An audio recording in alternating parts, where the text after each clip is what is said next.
I've often attributed Dead by Daylight to being very similar to a TCG, mainly with the perk element and how those perks synergize with each other to create the deck, and how much of DBD is not a mechanics game but a knowledge and strategy one.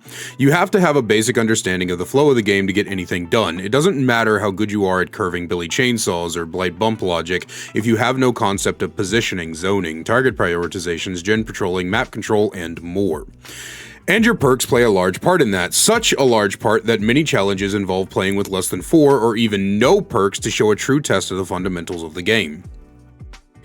Part of this, of course, is the idea of perk combos, things that work together in tandem to create more powerful effects. One such combo is the infamous Enduring Fury, or the perks Enduring and Spirit Fury combined.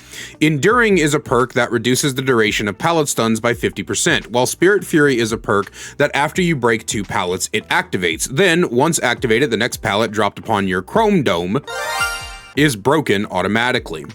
However, as a caveat, the normal stun duration is the same, so as you can gather, when combining these, you basically get to walk through every 3rd pallet, which is incredibly strong. Spirit Fury, as it stands, is probably one of the most balanced perks in the game, having a reasonable activation requirement with a powerful effect that, when combined with other perks like Enduring, Hubris, and Toucan Play, can make for some interesting and relatively strong outcomes. It's not a perk that needs to be changed in any way.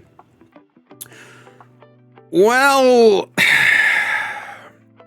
let's talk very briefly about consistency. Behavior is one of the most consistently inconsistent companies I've ever come across. They claim they can't do P100 rewards for fear of FOMO, only to turn around and limit holiday cosmetics for 3 days later, or how they swear Twitch shirts are getting a guideline overhaul just to go radio silent on it. Their ban decision making has been called into question more than once, with multiple cases of them banning people for benign things, while simultaneously leaving people to throw slurs and death threats around. They go out of their way to add the visual terror radius to help hard of hearing people, then not only leave Spirit alone for ages, but also add the bat form of Dracula, which once again is a killer that relies on supreme hearing to use properly. And with Spirit Fury, we also have problems with the consistency of its activation. As of writing this video, there are currently 2 characters and a perk that cannot charge Spirit Fury. The perk Dissolution, which breaks a pallet when a survivor fast vaults it within your terror radius 3 seconds after a survivor has been injured. This sort of makes sense, as it's not you specifically breaking the pallet, it's a perk. I still think it should work, but I sort of understand it. But then you have 2 cases where Spirit Fury does not charge that makes no sense. Knight with his Carfax summon, and Vecna with his Vorpal Sword Iridescent add-on. I went into this video knowing that these 2 in particular do not charge Spirit Fury, so I went and tested every character with the ability to break pallets without the break action, and they all charged it.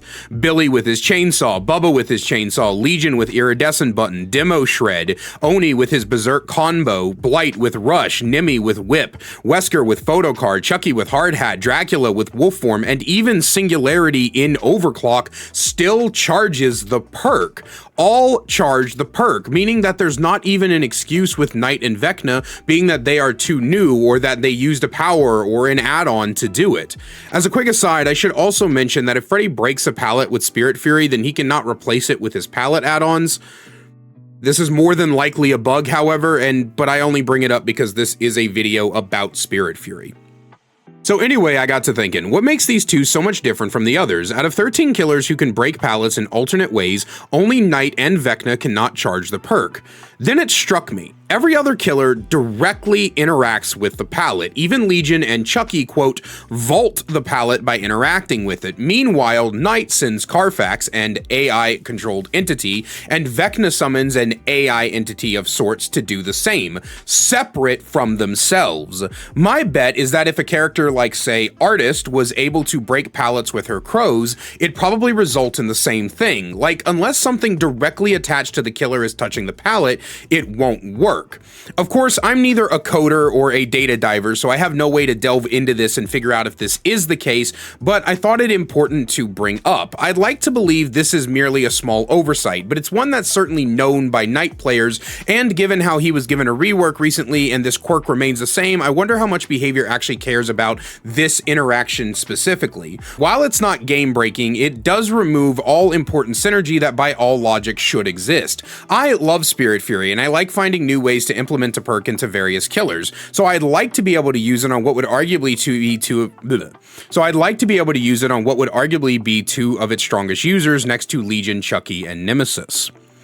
And that's all I have for you guys today. I'm sorry it's been so long since I've given you a fully scripted video outside of the Freddy one. I haven't really had much time to write scripts as of recently, given events that many of you already know about, and it's just been kind of rough, kind of getting myself back into the script writing groove. However, I still hope that you guys have been enjoying the content here, and I just wanted to thank you for all of the support while I've been getting back on my feet as of recently. And as always, a great big special thank you to my channel members listed on screen now. If you want to find out how to become a channel member today, get awesome perks like seeing videos early, merch discount codes, personalized coaching, and more, then please click that join button down below. I love you guys so much, and I will see you in the next one. Need more Kaiser in your life? Well, I've got you covered. Check out my second channel, The Kaiser Extras, where I upload full gameplays, stream compilations, me reacting to your Dead by Daylight clips, and more. We also upload a daily short with all the greatest clips from stream. We'll see you over there. Link is in the description.